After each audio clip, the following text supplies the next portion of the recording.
മാള പള്ളിപ്പുറം വിശുദ്ധ അന്തോണീസിന്റെ തീർത്ഥാടന കേന്ദ്രത്തിൽ മരണ തിരുനാൾ ആഘോഷവും ഊട്ടുനേർച്ചയും നടന്നു.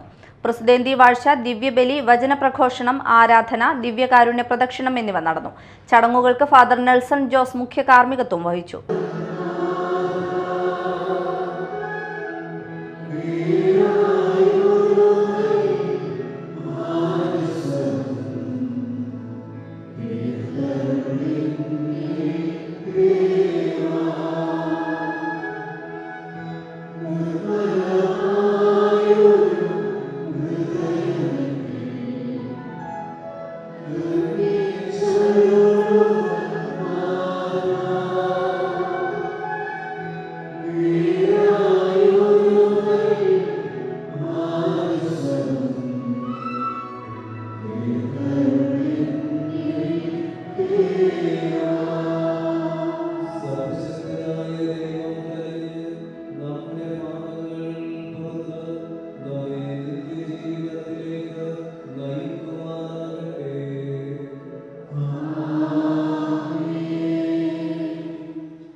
Father Sebastian Kurisinkal, father Tom Titus, father Victor, father Shaijan Panakkal, father Gilbert Thacheri, father John Paul എന്നിവർ സഹകാർമ്മികരായിരുന്നു.